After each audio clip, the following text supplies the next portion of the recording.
How do you think your team, responded after the first two games, and you're still back home here, so you got two more, here at home against Oakland. I think the biggest thing is just getting some game experience under our belt. I mean, it had been a long time since played a game, and even were really able to play 5-on-5 for an extended amount of time. So I think it was really good for us. We learned a lot from it. We're excited to get back on the court to show our improvement. What are some of those improvements you need to? I mean, I know you say you just need to get out there and play, but what are you looking for specifically? Yeah, I think getting into the flow a little quicker. Our offense was really kind of choppy. We really haven't worked a whole lot on offense, so we've been doing that more this week, trying to maintain. I thought defensively we played pretty good. I mean, they were the second highest scoring team in the league to hold them to, I think, 57 and 54 or something like that, 53. It was an outstanding defensive job. We just got to get more comfortable in the offensive end. Get some shots to go in, and then we'll go from there. Coach, Oakland is a team that has lost four straight, but has a lot of firepower on offense with Kalasia Dean. What have you seen from them on film, and what kind of challenges do they present?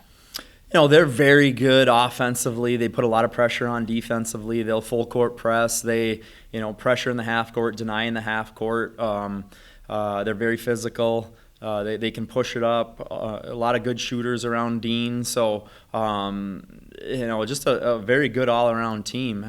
It's just crazy because you don't know from day to day which team, has all their players, some of their players.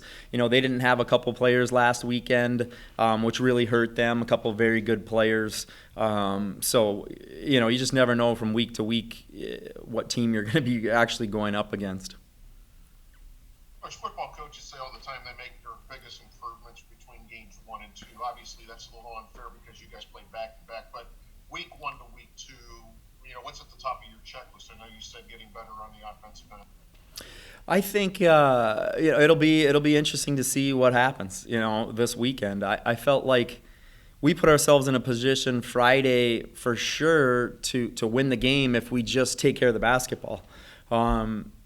The problem is we haven't really had a whole lot of game or any game experience this year, and I think that was a big part of it, why we turned it over a lot. So, every game we play, hopefully we turn it over a little less, we get a little more smooth on offense, maintain our toughness on defense, and we'll find out after Friday's game where we're at and try to get better for Saturday.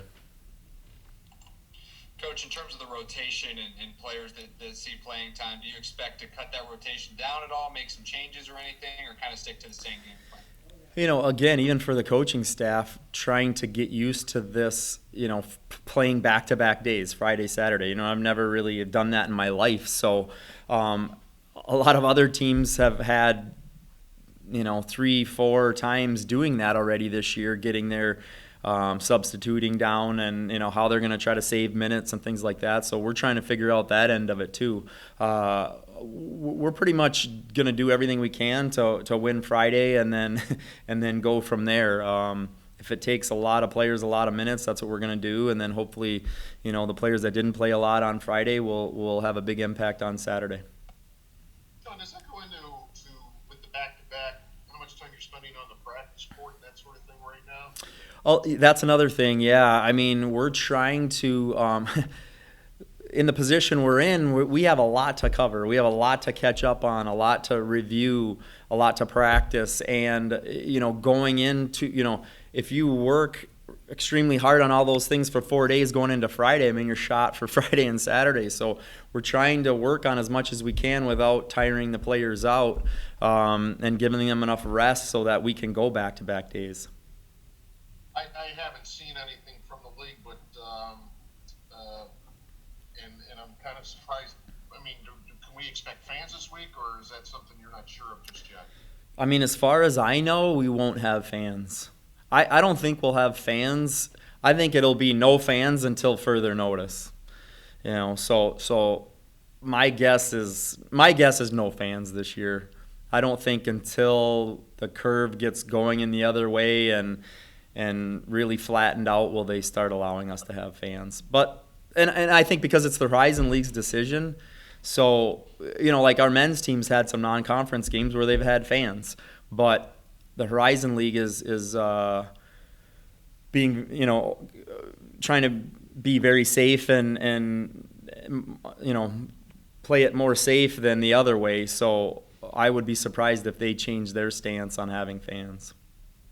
And with that, real quick, obviously, what happened with the Browns yesterday and Kevin Stefanski getting COVID. Do you reiterate to your team and your bubble, hey, we got to be careful because this could happen at any time, or is that pretty much done with? Well, I think they realize, that what they have to do. The problem is, do you think the Browns coach was putting himself in any position to get COVID, knowing that he's going to be coaching? The Browns have had the most unbelievable turnaround and unbelievable season. They're in the playoffs. I'm sure he was taking absolutely every precaution not to get COVID.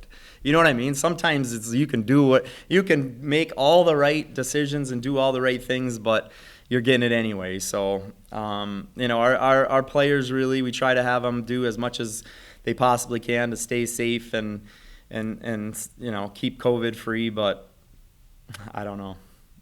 The NFL has a lot of money and they do a lot of things to try not to have. And look, it's all over the NFL. So that's about all I can say there. Fair enough. All right, Dre, you good? Coach, one more question. Coach, Chelsea and McKenna and Mary at times have their struggles offensively, and we know how important they are to your team.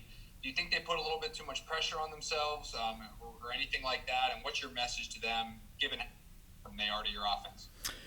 Again, I think it's more of just no game experience. We really didn't even practice a whole lot. And then you go in and play one of the biggest, longest, most athletic, quickest teams in the league. They make it tough. They do a really good job defensively and pressuring the shooters and making you uncomfortable. And, we learned a lot from it, and it really prepared us well for any other pressure that we're going to see. Oakland's going to press, and they're going to pressure, and we're going to see how we react from that first game to this game.